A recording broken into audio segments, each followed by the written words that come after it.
Welcome to Come and See, your podcast for finding truth in a world of chaos. Brought to you by All for Jesus Living Waters Ministry.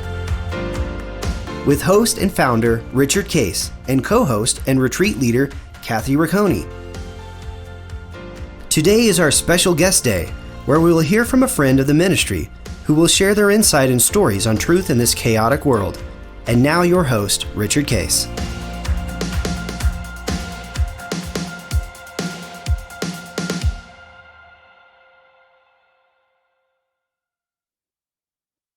Hey, Kathy.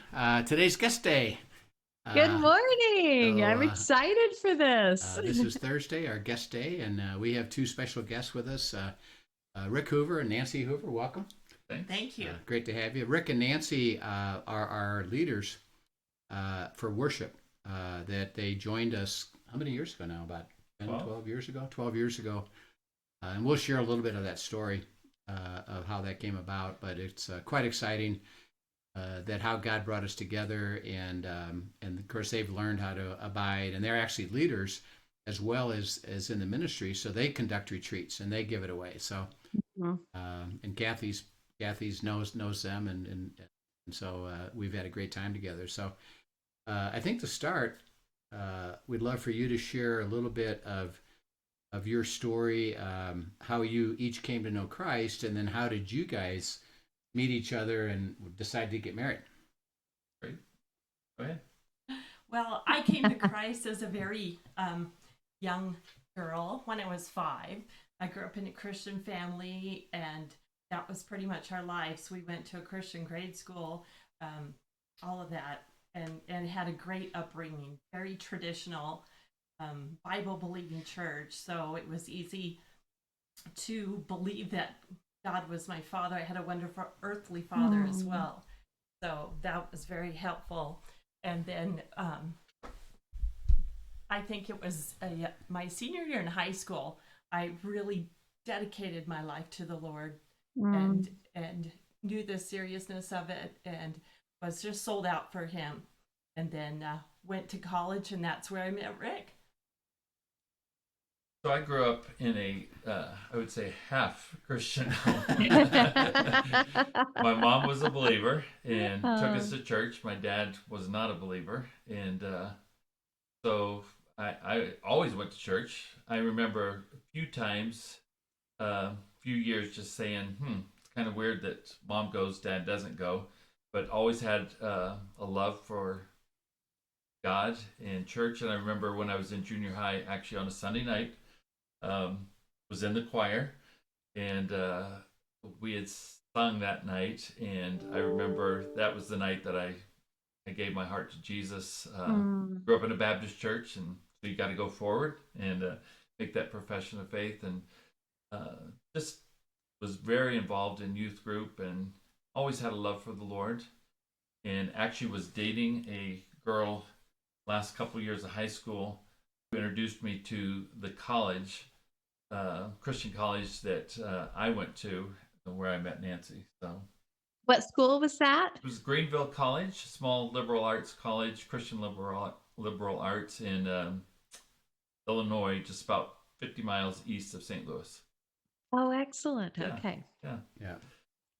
So, tell us how you guys met. Yeah, so I was a year ahead of Nancy, so I'd gone my freshman year, broke up with the girl that introduced me to the school, and then that following year I was a RA, so I was back for freshman orientation, and I remember meeting Nancy, and she's a twin, and met her and her twin sister during freshman orientation, and she was a cousin to a good friend of mine that was in the same grade as me, and I remember after I met her, like, man, I want to go out with this.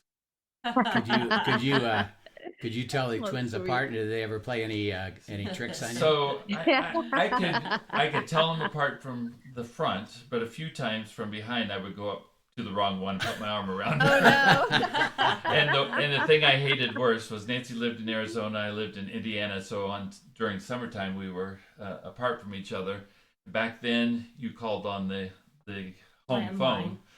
And if her twin sister... You mean in the old days? You Yeah, didn't have a cell phone and all that? So, connected to the wall. Yes. Yes. We'd pass party lines, though, so at least you had your own line. But I would call, and if I didn't know which one answered. They sounded so much alike, and I didn't want them to know that I didn't know who it was, so I would just talk generally for a little bit until I kind of figured it out. And if it was Naomi, then I'd say, okay, let me talk to Nancy now. So, yeah. Yeah, so at college, I would take my twin sister with me and say, come on, we've got to go see if Rick's hanging out at this certain spot. So I had a crush on him too right from the beginning, and wanted to get to know him. So I was excited that he wanted the same thing. Yeah. So our first date, unbeknownst to me, she was on the women's tennis team. I made a stupid move and asked her to go play tennis. Yeah. Oh no. And she was but you let her win, right? No, she was whooping me, and she eased off. I think she had a wicked backhand and still does. I made sure he won because I wanted him to ask me out again. I forgot to mention a crucial part, because it's about our music together and worshiping together. They put together a freshman choir that very first week, and at church on Sunday night, this freshman choir sang, and she sang a solo. And I remember leaning over to my roommate and saying, I'm going to marry that girl. Wow. And then I thought back, did I say anything stupid when I met her a couple days ago? Which I'm sure I did. Yeah. But, so that kind of, her voice and love for music kind of from the get-go was important. So you had a date. They started dating, and how did that progress to getting married? Yeah, so we started dating that first year, and I think we were at a small Christian college. We used to go into St. Louis to go on dates, and so yeah, I think our relationship from the get-go was based on praying together and spending time talking about God. Right. That's one of the things that really did draw me to him after. I mean, he was very handsome, and he was always the life of the party. And she said was. And so he is. It's still current. That part of his personality is still there. But yeah, I think that it was difficult after a few years. I mean, we had so much fun. We had so many things in common. And then he decided to travel with a singing group for a year, take a year off college. So we kind of had to make a decision then, hey, is this what God wants? Because as he shared, God had spoke to his heart that I was the one for him, but God hadn't confirmed that in my heart yet. So I still had to grow in that. But absence made the heart grow fonder. Yeah. And I did take a year off and traveled all over the United States with a Christian singing group. It was a great time. And at the end of that year, they actually asked if I would be willing to come back. And I said something to Nancy about it. And she goes, yeah, you can go back, but I'm not going to be waiting for you 2 years. So I'm like, yeah, I'm not going back. Therefore. Yeah. So therefore, I came back, and then we were both juniors then together. So we were in the same class. Oh, and nice. We ended up getting married the summer in August before we started back into our senior year. So we still had one more year of school. I was the head resident of a guy's dorm, which is probably not recommended that you marry a gal and bring her to 150 guys. But it was great. She was practicing her cooking skills, and if it was ever bad, we just yelled to the guys in the dorm, "Hey, there's food down here," and they loved it because it was definitely better than the dorm food. I mean, the cafeteria food. Yeah. So you guys lived in a little apartment at the dorm? In the apartment, yeah. And unfortunately, we were on the first floor, right by the door where all the guys came in. Wow. Our bedroom was right there, so every night one of the guys would always knock on the window saying, "Hey, Hoover, what's going on in there?" So it's like, yeah, probably not the best way to start a marriage. That's but, a unique yeah, first year of marriage yes, right there. yes. I love it. We survived it. Yeah. We did. Okay, so then you graduated. What kind of work did you guys do, and how did you progress in your career? Well, we graduated, moved to LA, which was quite a cultural shock coming from this small town of 5,000, although we had grown up in fairly large cities. Moved to LA, and I think when we moved into the parsonage to work at a church, there was a gang murder the very first week night, we lived there. We thought, wow, we are not we're not in Kansas Yeah. anymore. But we knew God had called us there, and it was an exciting time working at the church. I was working for another company as a secretary, and in LA. Yep. Then we started having a family a few years later. Yep. I was the. Did you both plan to go into ministry then? Is that what you studied in college? Yes. Yeah, good question. Okay. We were both youth ministries majors, which was wow. back then. We were the first class that graduated, so they didn't know the school didn't know what they were doing, but we both, it was biblical studies. But God did. Yeah, God did, and so I was hired on as the youth pastor, college director, and then started doing some music there too. So. But yeah, it was quite the experience. We had some stories back in LA. It was right when Reagan had let out all the people out of the mental institutes, and they all congregated in our neighborhood. So Wow. it was so unique, the crazies that were around there, and we got so used to it. Like Nancy said, the first night. The first week, somebody got murdered on our street. Many nights I would hear somebody stealing somebody's tires on the street and just yell out the window at them. We got pretty accustomed to it. But the ultimate was we got so used to it that one day Nancy and a friend on a Saturday morning were going to go shopping, and they left the house, and a few minutes later she came in. And she wasn't panicked. She wasn't freaking out. All she said was, "Honey, I think somebody murdered somebody and put him in our car. And Claudette and I want to go shopping. Can you come get him out?" So sure enough, I went out there and somebody slumped over in our car. And I'm like, oh, what an inconvenience. You know? So anyway, I shoved him a little bit and nothing happened. And then I shoved him hard again. Woke up. It was just somebody drunk, and we left our car door open, and so I just had to get him out, and Nancy went on her journey. So we had all kinds of crazy stories like that. Yeah.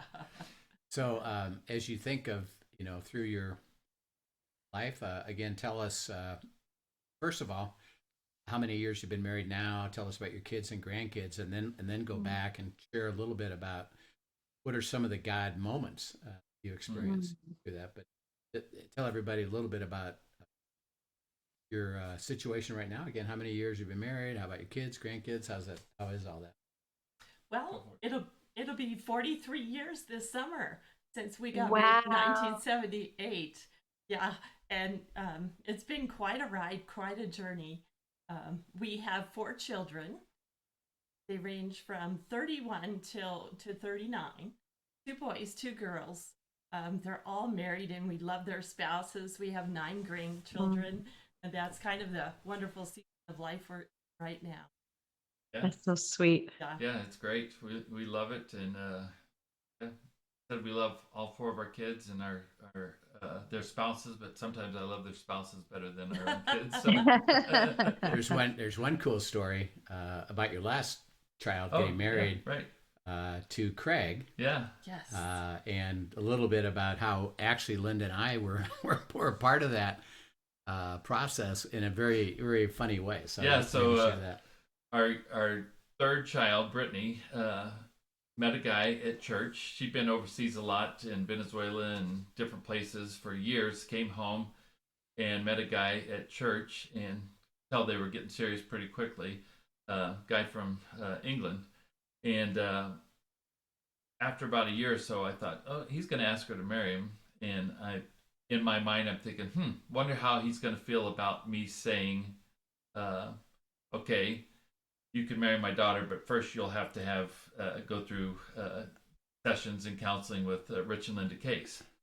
Little vetting process. Yeah. I'm thinking they're going to have to do that. And so I just thought that about 4 days before our oldest son and his family had come from California and were going to be at our house. And Rich and Linda know them. In fact, they've led retreats too and been through everything.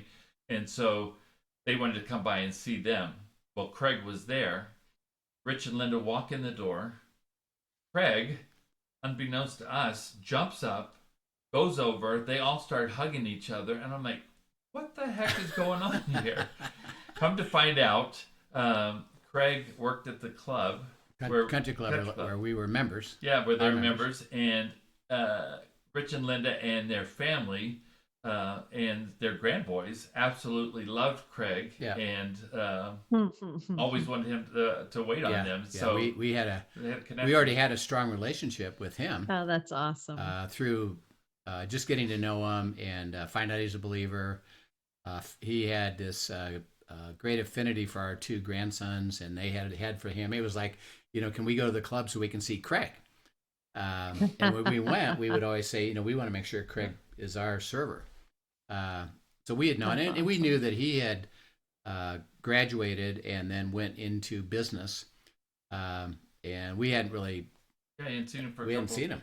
So the funny story is their son Peter, his wife Shara, when she found out that they had reunited with Craig, she basically calls us up and she said, Brittany has to marry Craig. He's got to be a part of the family. So. We thought we had lost him forever. That's it. And can she bring the boys over? Yeah. Can bring boys that's over great. So that was fun. And by the way, they went through the premarital stuff with us, and it was really kind of fun because wouldn't you say in terms of the heart was there, but Brittany was already learning abiding and what it meant to walk with God, and Craig was just learning. Fairly new believer, but he had a heart too, and so as we went through that, as well as after that, he's been certain things that he didn't either understand or had never experienced, and it was just, well, let's go see what the Word would say, and that Brittany learned that.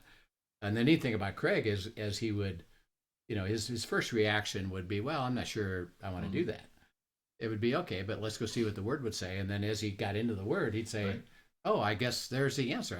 I should do it this way. So exactly. It's been kind of fun. Yeah, very fun.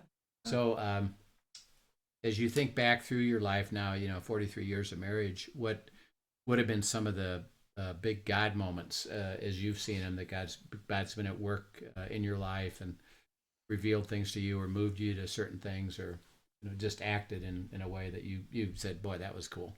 Yeah, I think it's interesting. Probably about 2 or 3 years ago, we were taking a trip down to where were we going? Someplace in southern Colorado. Yeah.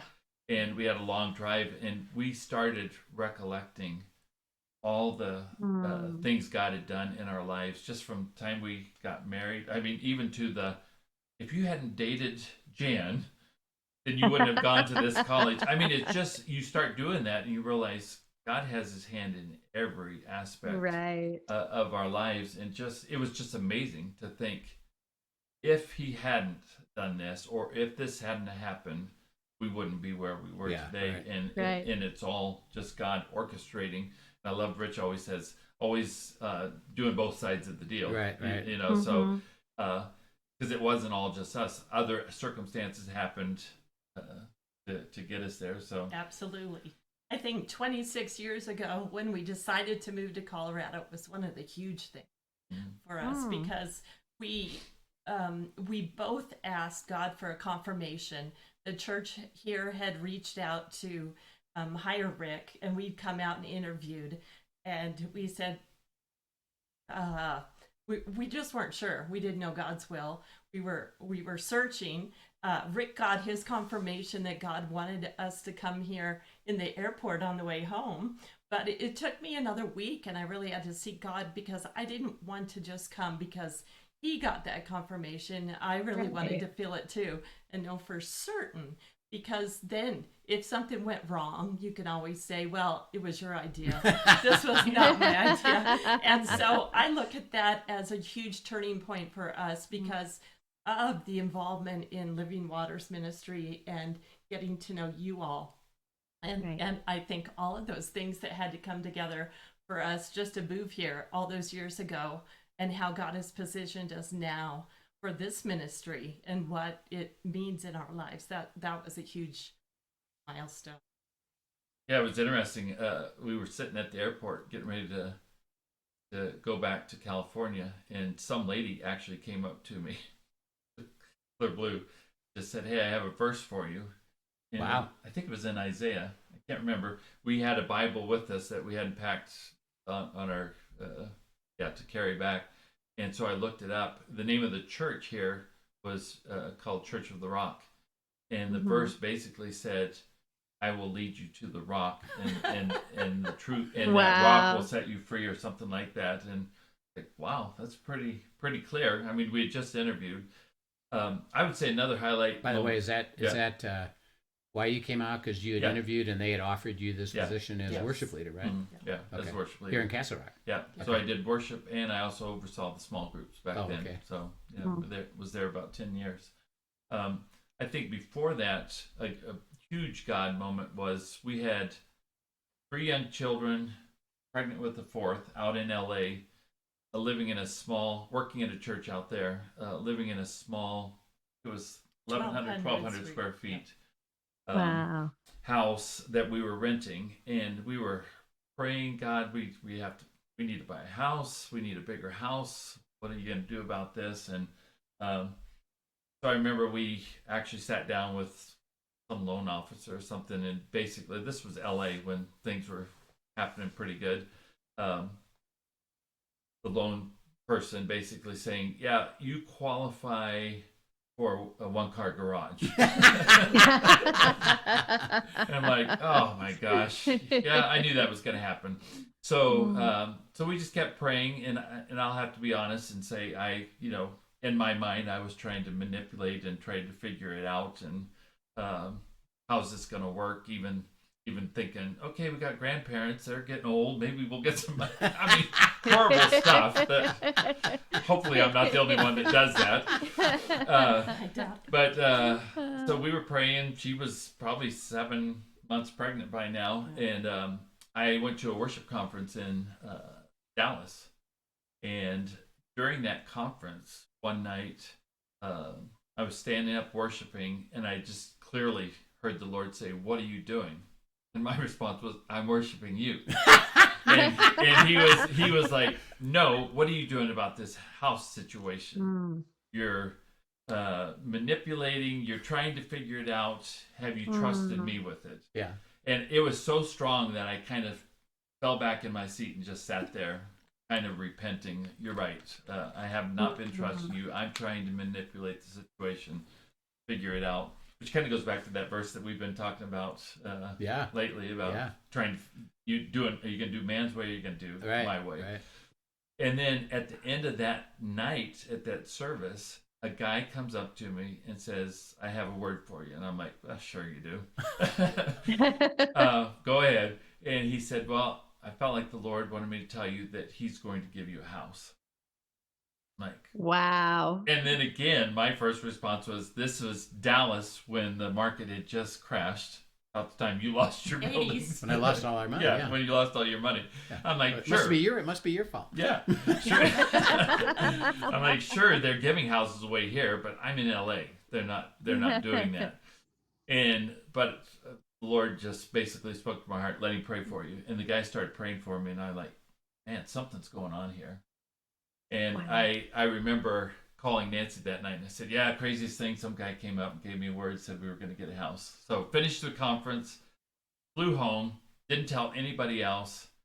2 days after I got home, a parishioner, somebody that went to the church, called and said, "Hey, my wife and I would love to have you guys come out to dinner. I'd like to hear about your worship conference." I'm like, "Oh, that'd be great." So we go out there, pull up, and again, I was also overseeing small groups there too. And when we pulled up, I'm like, oh, this would be a perfect house for a small group. Maybe I can convince him to have a small group, start a small group at their house. It was a beautiful home. It had been a model for that neighborhood, a model home. We walk in, and both of us were like, this house. We sit down. His wife was still finishing up dinner, and he said, well, tell me about the conference. Anything special happened? I said, yeah, it was special. It was good. I just wasn't going to go there. He said, no, did God speak to you specifically about anything? I went, yeah, he did. He spoke to me that the Lord, that he was going to give us a house. And he said, what day was that? I told him. He said, what time was that? And I told him. He goes, yeah, the Lord spoke to us. We're giving you this house. Oh my goodness. And we're like, what? So bottom line is we were able to do a quick claim deed to us because our finances, God has always blessed us, but on paper with what we were making at a church just didn't look good to qualify for anything. So we were able to take over their payments and we moved in 2 weeks before she gave birth to the Oh my goodness. Yeah. So funny thing, the story, when the Lord called us here, probably about 4 or 5 years later, the market had dropped out in California. Castle Rock market was super, super high. Yeah. And I think we made $1,000 off that. That's all that's all equity we had in it because it dropped so. And I remember complaining to the Lord, and He reminded me, I never told you you were going to make money off of this house. I told you I was going to give you a house. So pretty cool story. Yeah, very. I love that. Yeah, and as we talk about how we came together.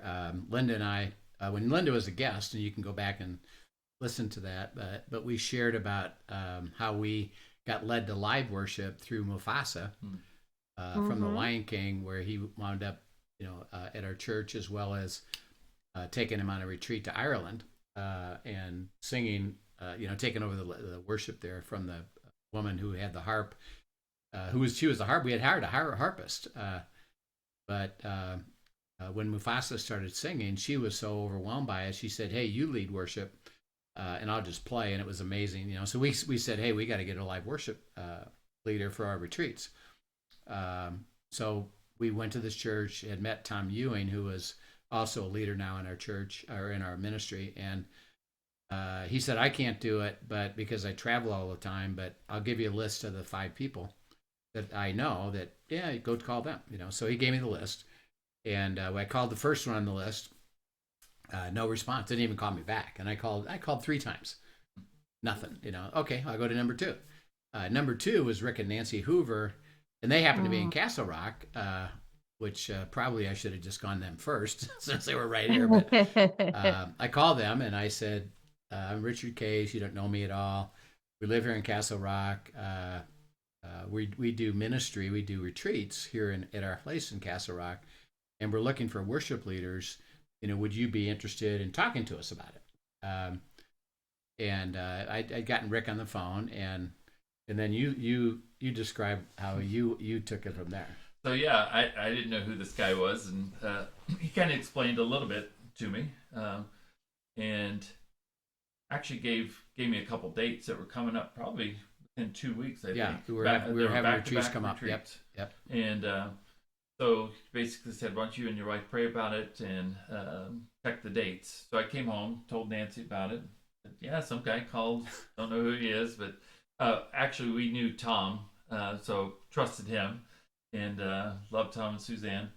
And so we checked the dates, and they looked good. So I called Rich back, and Nancy kept saying, "No, what is this?" And I'm like, I'm not sure what I'm getting us into, but we got the dates. And I had been a full-time worship pastor for years, and had resigned from doing that and was working in another ministry. And so we'd always pretty much said if opportunities came up to lead worship, we still loved doing it, that we would seek God on it. And we felt like He gave us a green light. So called Rich back, said, "Why don't you guys come on over and I can explain a little bit more of the ministry." So So you drive over. Yeah, we drive over. And your thinking is? Well, Nancy's thinking was what? My thinking is they have this bunkhouse built in the back so that they can house couples to come for retreat, and they're just a great couple. I didn't know. She was thinking camping, YMCA camp type of stuff. Yeah. And so then, she kept saying, "What is it?" I said, "I don't know. I think they just have a good marriage and they just want to share it with people. I don't know what it is." Yeah. So we pull up to this beautiful, beautiful home. Looks like a French chateau. Yeah. And that was the first of 12 years ago of me saying many, many times since then, I don't think this is what I thought it was going to be. So we pulled up. I said, yeah, maybe this is not what we thought. Rich came to the door. I still remember just every single bit about it. And we sat at the dining room table. Yeah. Linda came in. I think your mom was there. My mom was there, yeah. They were watching Sound of Music, Yes. their favorite movie. And he started explaining the ministry and what they were doing. And I remember I kept kicking Nancy under the table, kicking her foot like, this sounds pretty cool. This sounds pretty cool. And then he explained, so next week, the group that is coming is Ken Blanchard. Ken Blanchard. Yeah. And I was a big Ken Blanchard fan. He's the one that wrote the 1 Minute Manager. And it was kind of a neat mini story with there is that he had come to know the Lord late in life, like in the 70s. He had no church background, so he didn't have any presuppositions toward anything, because he just didn't know anything. So he was invited because he'd become a believer to come and speak at this executive luncheon, and I was asked too to talk about abiding. So Ken speaks, and he's probably one of the more gifted, funny communicator. He can just communicate stuff, and he's been doing it all his life, where he's talking about his coming to know Christ. So then I get up and I share about abiding. I said, if anyone's going to really have a walk with God, you can't do it intellectually. It's about abiding, and I gave him some, input. So I finish and we kind of go to this, equivalent of a green room, where we're there. And he says, hey, Rich, he didn't know me at all. He just heard me. He says, would you be willing to mentor me? And I said, and I'm thinking, well, that's Ken Blanchard, the famous Ken Blanchard. So I say, you mean you would like to mentor me? He says, no. He says, I don't know anything about walking with God, and I really want to know. And you said, if you learn to abide, you're going to learn how to do it. I want to learn how to do it. So would you be willing to teach me this? Yeah, sure. So we get up, he and I get on the phone every Wednesday morning, for, an hour or so. And within about 3 or 4 months, his life had changed so much that his executive friends said, what happened to you? He said, well, I've learned to walk with God and this thing called abiding and hear God's voice. And they said, could we do that too? He says, I don't know. I'll call this guy Rich and see if he's willing to do it with you guys, So he calls me up and he said, I've got 5 executives that all want to join the call and learn how to walk with God. You willing to do that? Yeah, sure. So that was, that was prior to Rick. So it was 13, 14 years ago. We've been on phone call with these 6 guys ever since, every Wednesday. That's great. Yeah. And so Ken, he's learning about what we do, and I'd like to go deeper with this now, and I'd love to do this retreat. So I tell Rick, I said, hey, by the way, our first retreat that you're coming to is Ken Blanchard, who wrote the 1 Minute Manager. And you were... Well, I think you said Ken Blanchard, and I said, what, 1 Minute Manager? Yeah, Ken Blanchard? So we had a great time. I remember us praying around the table that night, and just Nancy and I's hearts were excited.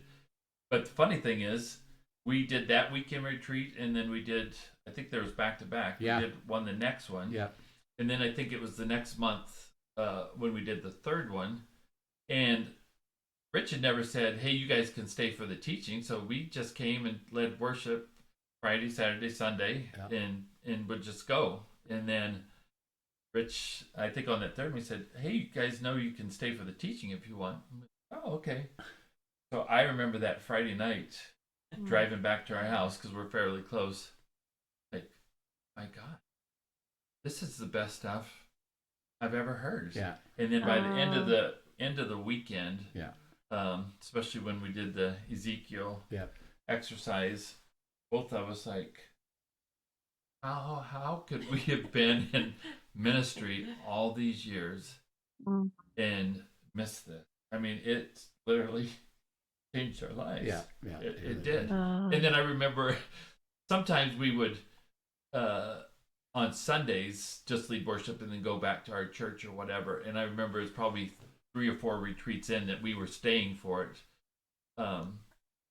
Sorry, somebody might yell at you for this, but I remember saying, why would I leave what's going on here to go to church on a Sunday?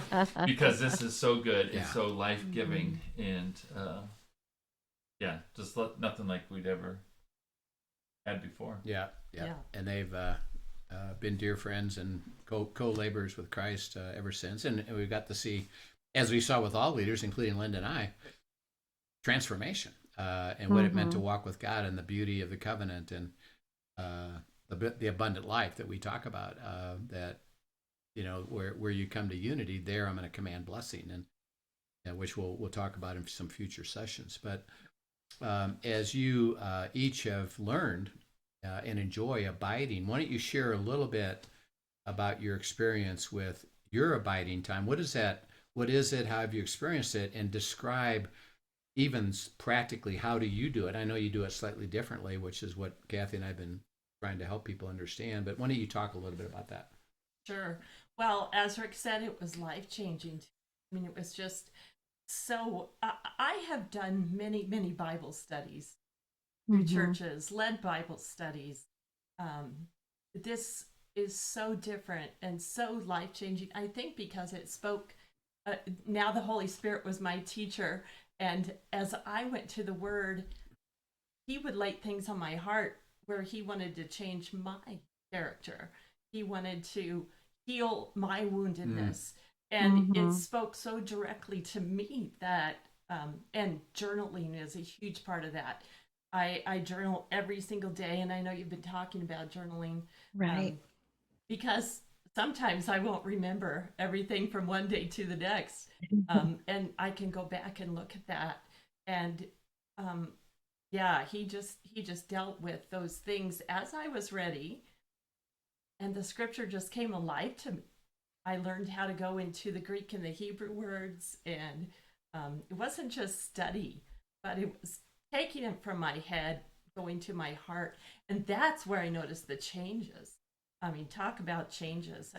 I can still remember things from the very beginning in the scriptures he took me to, and what that incredible freedom I experience now in that area of my life, many fears. And, I found out really that I was a very defensive person when Rick and I would talk about things, and he took me through a whole series of becoming free from making Rick my reference point instead of him my reference point.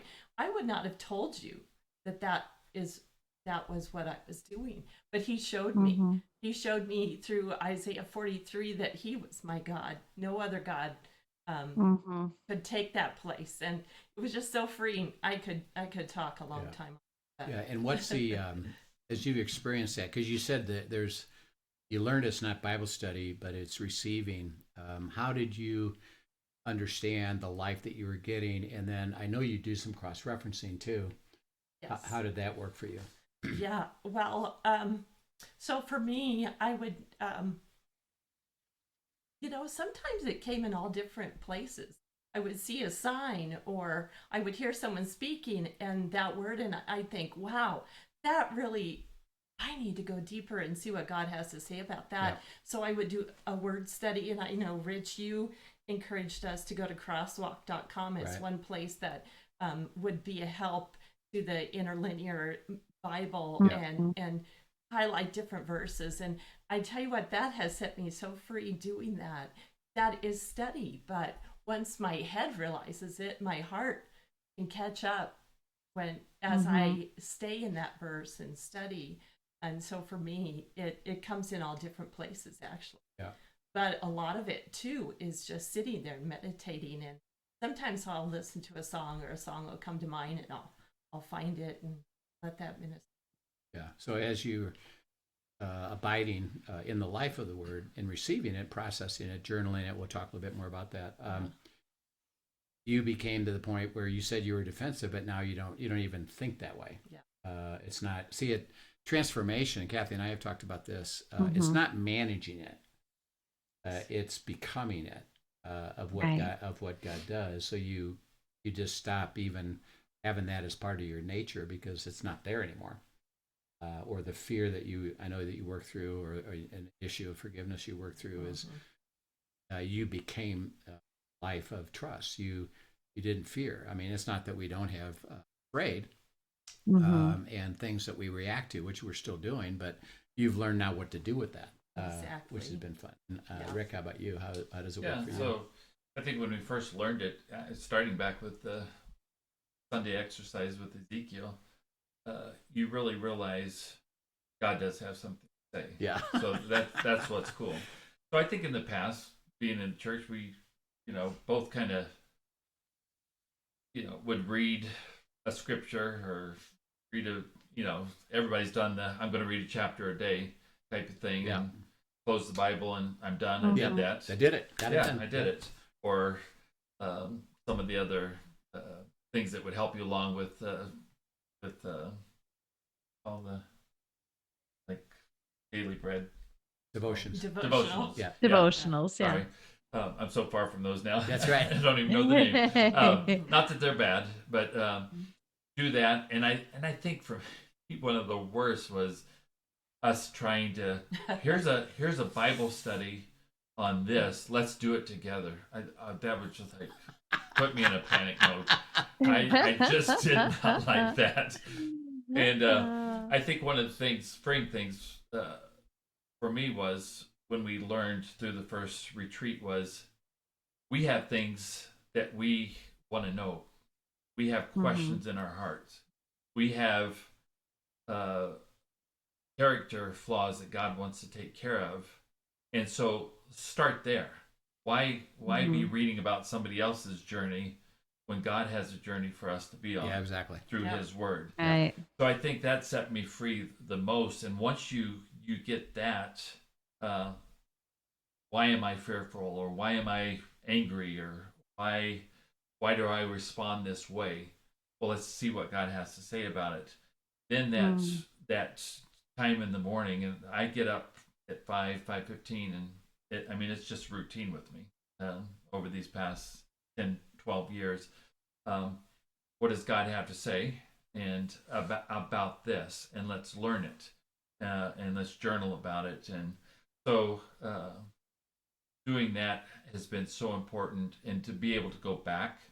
And Rich always, one thing I learned later on was on a Sunday, you go back and look through the week. Yeah. Kind of what do I remember? What didn't I? What did you highlight? And sometimes there are things that's like, man, I totally forgot. That's right. We just had this conversation. So that's really good. And now that we're doing home church, I always do that. So I have something smart to say on Sunday with our home church.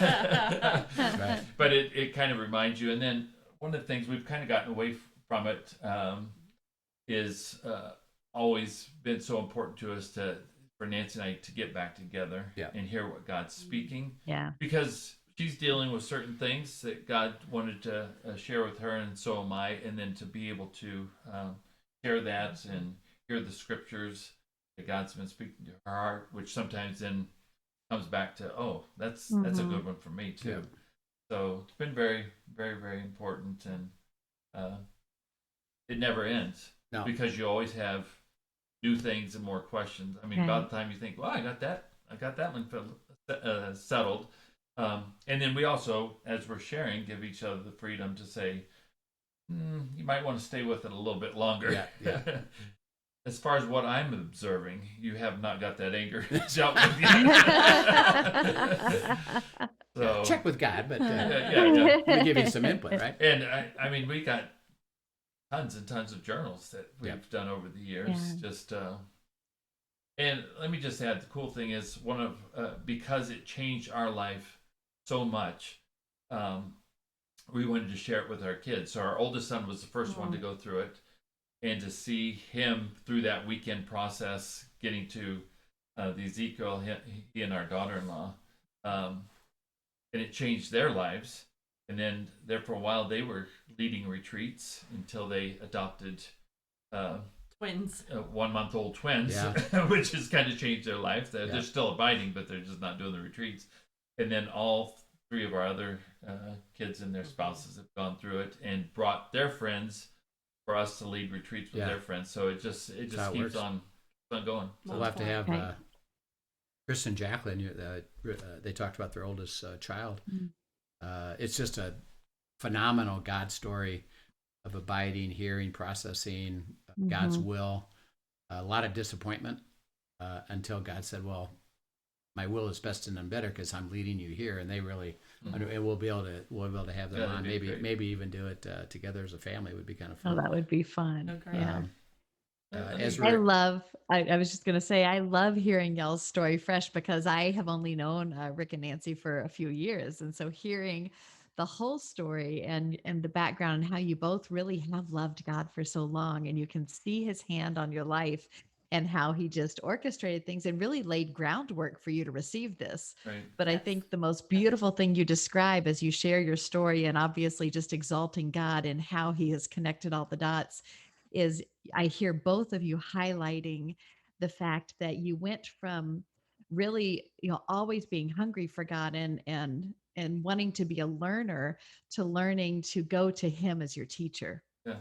And that was the connection that abiding really taught you, is you have this internal, the Holy Spirit, the gift of a teacher right there with you every moment. And just hearing you guys highlight how you stepped into that and learned how to be a learner from him and truly being discipled by Jesus. That's a beautiful story. Yeah, and beautiful. Just how that has taken off from now and now rippled into your family. It's a beautiful, beautiful thing.